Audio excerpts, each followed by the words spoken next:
여러분, 오늘 마지막 강의입니다. 저한테도 되게 도전적인 시간이었어요. 많이 부담도 됐고, 그리고 저도 학부모 입장이기 때문에 이 말씀 하나하나 준비하는 게 정말 쉽지 않았습니다. 성품에 대한 이야기를 전하다가도 집에 가서는 사랑스러운 지연이 앞에서 썽을 내고 있는 저의 모습을 보면서 정말 하나님 은혜 없이는 우리가 진정한 기도 학부모로 살아가는 게 불가능하구나라는 것을 많이 깨달았습니다. 그래서 이 마지막 강의지만 오늘도 우리가 항상 기억해야 될 것은 주님의 은혜를 간구하며 그분의 은혜로 우리가 기도 학부모로 우뚝 서는 것입니다. 그래서 우리 마지막으로 함께 또 인사했으면 좋겠습니다. 마지막입니다. 우리는 기도 학부모입니다. 서로 앞뒤 좌우로 인사해 볼까요? 시작! 우리는 기도 학부모입니다. 네, 우리 그냥 학부모 아니고 기도 학부모입니다. 자, 오늘 인사가 마지막이지만 항상 우리가 주께서 주신 정체성을 가슴에 품고 살아가길 원합니다. 여러분, 오늘 8번째 강의인데 지금까지 우리가 7번의 여정을 거쳐왔습니다. 기도 학부모는 누구인가? 한번 띄워주시겠어요? 첫 번째, 우리는 이 첫 번째 시간을 통해서 우리의 정체성을 확인해 봤습니다. 하나님께서 기뻐하시는 그 복된 학부모의 삶이 어떤 모습인지 확인했고, 두 번째, 교육을 받습니다. 기독교 세계관을 가진 우리가 교육에 대해서 어떤 시선을 가지고 바라보며 교육을 또 받고 또 사랑하는 자녀들에게 교육을 할지 함께 고민했고, 세 번째로는 자녀 이해, 자녀를 성경의 눈으로 하나님의 마음으로 정말 그들을 대하며 그리고 그들의 부족함까지도 우리가 이해하며 인정하는 그런 학부모의 자세에 대해서도 함께 살펴봤고요. 여호와 경외의 교육을 통해서 우리와 자녀들의 삶의 우선순위를 다시 한번 되새겨 봤습니다. 그리고 성품 교육을 통해서 나와 자녀들이 성령의 열매가 맺혀지기를 간절히 소망하며 우리가 말씀을 나눴고, 학업과 은사 이해를 통해서 자녀를 내가 원하는 상으로 길러내는 것이 아니라 정말 주께서 우리 사랑하는 자녀들에게 주신 특별한 그 은사와 달란트를 발견하기를 바라며 지혜를 구하며 우리가 그 시간을 배워왔고, 마지막 지난번에 기도 학부모 학교 교육을 통해서 학교와 교회 학교에 대해서 우리가 관심을 가져야 되고, 교사와의 관계 속에서는 성경적으로 우리가 어떻게 대해야 될지 함께 시간을 가져봤습니다. 네, 여러분, 이렇게 우리는 7번의 강의로 세상과는 구별된 기독 학부모에 대한 이야기를 함께 나눠왔습니다. 하지만 여전히 그렇게 살기란 쉽지 않습니다. 그렇게 살고자, 정말 자녀를 하나님 말씀대로 양육하고자 온유한 마음과 주님의 마음으로 대하고자 우리가 날마다 다짐해도 흔들리는 것은 사실 여전합니다. 그렇다면 여러분, 우리가 이 모든 것들을 다 포기하고 우리 두 눈과 두 귀를 막고 자녀의 양육을 우리가 그만둬야 될까요? 그럴 수 없습니다. 이런 어려움 속에서도 자녀를 양육하는 기독 학부모인 우리는 이 흔들리는 상황 속에서도 하나님의 교육으로 어떻게 나아갈 수 있을까요? 먼저 여러분, 이 책의 저자는 우리 먼저 되돌아봐야 된다고 마지막 이야기를 맺고 있습니다. 여러분, 첫 번째입니다. 잘못 들어선 길, 왜곡된 우리 학부모들의 모습. 우리는 자녀의 신앙 교육이나 학교 교육에 대해서는 기독교적인 가치관을 확립하고 이를 실천하고 있는지 우리가 매일매일 되돌아봐야 됩니다. 예수님을 오직 내 삶의 주인으로 우리가 시인하지만, 고백하지만 교육에 대해서는 여전히 세속적인 생각과 태도를 갖는 경향이 있습니다. 기독 학부모는 다음 세대 자녀들을 좋은 대학, 높은 곳, 좋은 직장에 들어가는 것에 최고의 목적으로 두는 것이 아니라 하나님의 일꾼으로 자라도록 돕는 것, 정말 우리 자녀들이 어떠한 모습이든 하나님을 그 각각의 모습으로 영화롭게 하는 그것을 우리가 우선적인 목적으로 두고 교육을 해야 된다는 것입니다. 또한 복음을 알지 못하는 사람들과 다를 바 없이 획일적인 그 경쟁주의에 사랑한 자녀들을 내모는 삶이 아니라 우리는 진정으로 정말 우리 자녀들의 인격과 성품, 하나님 나라의 그 열매들을 바라면서 정말 그릇된 교육열에서 벗어나서 하나님께서 기뻐하시는 삶으로 우리는 인도해 나가야 됩니다. 또한 세상의 평판과 기준대로 정말 판에 박힌 그 교육으로 자녀들을 대하는 것이 아니라 자녀에게 허락하신 그 하나님의 은사와 재능, 그 달란트들을 우리가 지혜롭게 잘 발견해서 이를 잘 개발해서 하나님 나라에 공헌할 수 있도록 돕는 부모가 되어야 합니다. 두 번째 문제입니다. 교인들의 한계도 우리가 같이 확인해야 됩니다.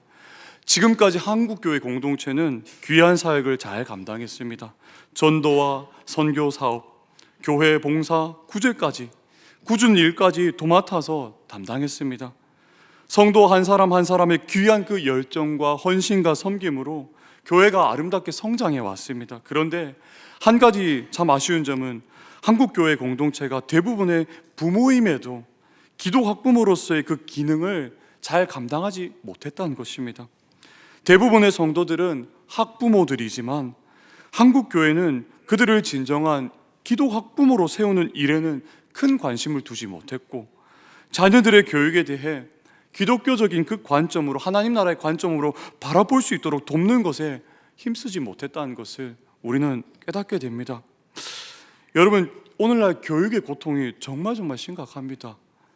우리 중1 친구들 이야기를 들어보면요, 교육으로, 학업으로 벌써부터 수많은 스트레스로 아이들이 고생하고 있다는 것입니다.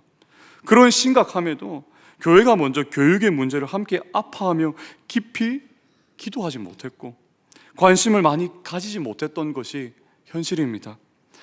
여러분, 요즘 초, 중, 고등 학생들과 학부모 사이에 정말 가장 핫한 교육 예능 방송이 있어요.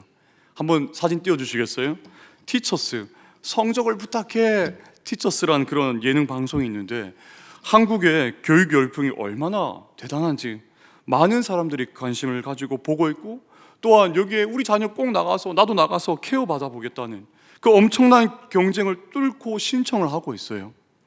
이 교육을 통해서 다들 인생의 역전을 꿈꾸고 있습니다. 그런데 여러분, 물론 열심히 하는 거 정말 좋아요. 그런데 많은 케어를 받는 학생들을 보면요, 대부분의 친구들이 정서적으로 많이 힘든 가운데 있다는 것을 저는 깨닫게 되었습니다. 늦게까지 공부해서 새벽 3시까지 공부하면서 기절해서 응급실을 여러 번 가는 친구의 모습도 있었고요. 또 어떤 친구는 성적 압박이 너무 심해서 항상 상위권에 있는 친구인데 그게 너무 힘들어서 우울증으로 고생해서 자퇴까지 한 학생도 있었고요. 또 어떤 학생은 부모님의 자녀들 그 비교의식, 다른 친구들과의 비교의식으로 자존감이 바닥까지 내려간 학생들도 있었습니다. 근데 여러분, 그럼에도 그런 친구들이 성적을 올리고자, 좋은 대학에 가고자 이거 하나 바라보고 신청하며 살아가는 그 학생들, 친구들을 보면요, 정말 딱합니다. 정말 다음 세대와 젊은이들, 그리고 학부모들에게 가장 큰 종교는 대학교라는 그 말이 과언은 아닌 듯해요. 오늘날 한국에서 말입니다. 사랑하는 여러분, 이제 한국 교회가 단순히 개인의 신앙적인 차원을 넘어서 우리 부모들은 기독 학부모를 세우고 기독 학부모로서의 역할과 사명을 감당하도록 세워야 할 때가 왔습니다. 교육의 영역에서도 정말 진정한 하나님 나라를 이루기 위해서 기독 학부모의 역할과 사명이 정말 중요하다는 사실을 여러분 꼭 기억하시길 바랍니다. 교육의 거대한 그 흐름 속에서 믿음과 가치관을 지키며 자녀를 양육하는 것은 사실 많은 도전과 어려움을 동반합니다. 그렇잖아요. 그런데 혼자면 흔들리고 넘어지지만 함께하면 변화가 가능하다는 거예요. 기독 학부모들이 공동체를 이루어서 기독 학부모 운동을 일으키면 왜곡된 교육도 변화될 줄로 믿습니다. 성경은 우리에게 지속적으로 함께하라는 그 함께함의 중요성을 우리에게 가르쳐주고 있습니다. 전도서 말씀 한번 보겠습니다. 두 사람이 한 사람보다 나음은 그들이 수고함으로 좋은 상을 얻을 것임이라.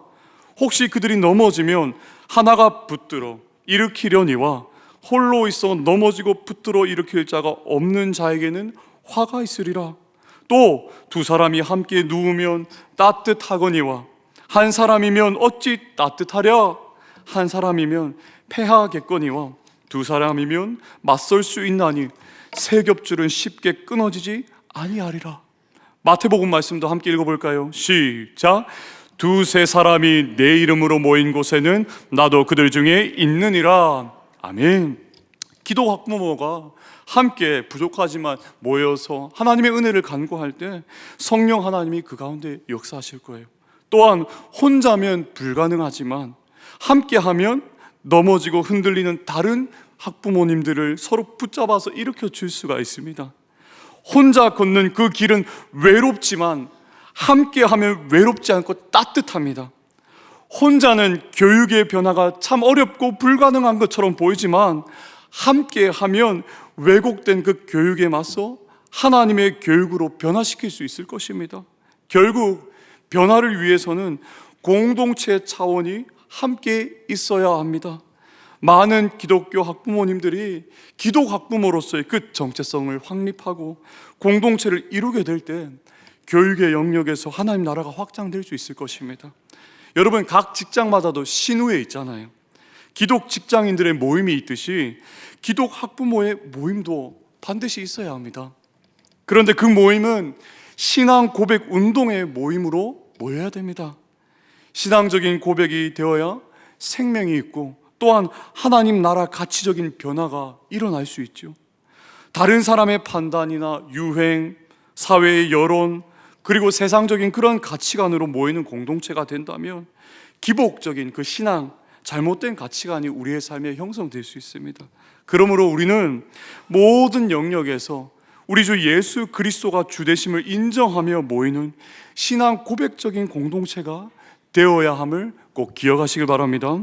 그렇다면 여러분, 마지막입니다. 우리가 속한 교회와 자녀의 학교에서 기독 학부모 공동체를 어떤 방법으로 우리가 만들 수 있을까요?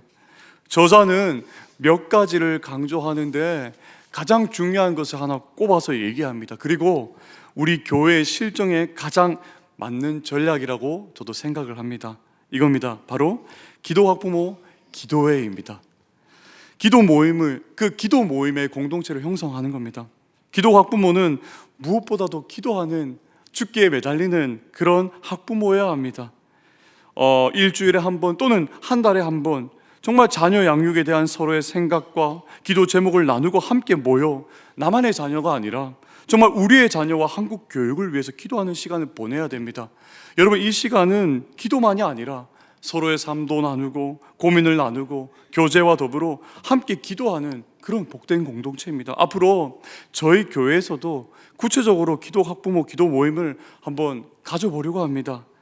어느 교회는 매주 금요일 저녁에 모여 자녀들을 위한 기도회 모임을 열었고 이 공동체를 통해서 많은 부모들이 자녀와의 관계가 회복되었다라는 이야기를 들었습니다. 그리고 가정이 은혜 안에서 귀한 열매를 맺었다고 해요. 또 어떤 교회에서는 매주 수요일 오전 10시에 아이들을 위한 기도 모임을 가졌는데 딱 3명이 처음에 모임에서 시작했대요. 그런데 나중에 시간이 흘러서는 30명이 넘는 학부모님들이 정기적으로 모여서 기도하는 공동체가 되었다는 거예요. 여러분, 이제 강의를 맺으려고 합니다. 오늘날 교육은 마치 창세기의 말씀처럼 혼돈과 공허와 흑암으로 가득 차 있습니다. 정말 교육으로 인한 신음소리와 탄식소리와 부르짖는 소리가 사방에서 많이 울려 퍼지고 있습니다. 여러분, 자비가 없는 베데스다의 공동체는 소망이 없었습니다. 경쟁을 부추기고 약자에 대한 배려가 없이 정말 앞으로만 달리기만 하는 공동체, 사회, 그런 공동체는 생명이 없습니다. 강한 자만 살아남는 사회는 결국엔 무너지게 될 것입니다. 하나님은 이런 교육의 상황 속에서 우리를 불러주셨습니다. 예수 그리스도의 그 복음, 그 비밀을 깨닫고 비전을 자신의 소명으로 확신하는 자들을 통해서 하나님은 기독 학부모 그 운동을 이루시길 원하십니다. 오늘도 그의 나라와 그의 의를 구하는 일꾼을 하나님이 한 명 한 명 부르고 계십니다. 사랑하는 여러분, 우리 자신이 기독 학부모의 일원이 되어서 기독 학부모 운동이 활발히 우리의 삶 가운데 펼쳐진다면 여러분, 어떤 열매가 맺히겠습니까? 가정 예배를 드리는 가정이 늘어날 것이고 자녀의 모습을, 부족한 모습을 보아도 있는 모습 그대로 인정하며 사랑하는 가정 공동체의 모습이 드러날 것이고, 또한 자녀와 부모가 함께 하나님의 형상으로 회복된 성품을 지닌 삶을 살게 될 것이고, 또한 자녀 안에 잠재된 그 은사와 달란트를 발견해서 하나님 나라의 일꾼으로 자라도록 돕는 부모 공동체가 많아질 것입니다. 또한 내 자녀만이 아니라 우리의 자녀를 생각하고 함께 모든 아이를 나의 자녀, 나의 자식처럼 사랑하는 기독 학부모가 많아질 것이고, 나 먼저 기독 학부모로서 살아가기 위해서 발버둥 치는 부모가 많아져서 이 땅에 자살하는 아이들의 수가 줄어들며 따돌림으로 고생하는 그런 사랑하는 자녀들의 모습들이 사라질 것입니다. 교사들도 학생들과 성의껏 함께 가르치는 그 모습들이 나타날 것이고, 교회와 가정과 학교, 그 모든 공동체 중요한 기관들이 연합해서 아이들을 기르고자 연합할 것이고, 더 이상 교회와 한국 교육이 경쟁을 부추기며 우위를 차지하는 삶을 가르치는 것이 아니라 함께 더불어 살고 섬기고 기여하는 그 삶에 대해서 가르치기 시작할 것입니다. 사랑하는 여러분, 그 놀라운 세계가 그리스도의 부르심을 받은 우리 모든 학부모를 통해서 이루어지고 열매 맺기를 주님의 이름으로 축복합니다. 여러분, 마지막 기독 학부모 선언문을 한 가지씩 10가지가 있는데요, 이것만 같이 읽고 마쳤으면 좋겠습니다. 1번부터요. 하나, 같이 읽겠습니다. 하나, 우리는 하나님이 맡기신 자녀 교육의 주체로서 기독과 학부모가 분리되지 않은 기독 학부모의 정체성을 가지겠습니다. 둘, 우리는 출세지향적인 자녀 성공관을 버리고 자녀가 하나님과 이웃을 사랑하는 사람이 되도록 양육하겠습니다. 셋, 우리는 자녀에게 자신의 유익을 위한 지식이 아닌 이웃을 섬기는 지식이 바른 공부의 목적임을 가르치겠습니다. 넷, 우리는 자녀를 있는 모습 그대로 인정하고 자녀의 생각을 존중하며 함께 소통하겠습니다. 다섯, 우리는 자녀의 신앙교육에 무관심했던 모습을 깨닫고 자녀에게 여호와를 경외하는 삶이 우선되도록 신앙을 전수하겠습니다. 여섯, 우리는 자녀가 성령의 열매를 맺으며 살아가도록 가정에서 지속적인 성품 교육을 하며 삶으로 본을 보이겠습니다. 일곱, 우리는 하나님께서 자녀에게 주신 독특한 은사와 재능을 개발하여 하나님의 뜻 안에서 소명의 삶을 살도록 은사의 저마자가 되겠습니다. 여덟, 우리는 교육의 주체로서 자녀들의 학교 교육에 계속적인 관심을 가지며 건강한 학교 참여를 통해 우리 자녀를 함께 키우는 문화를 만들겠습니다.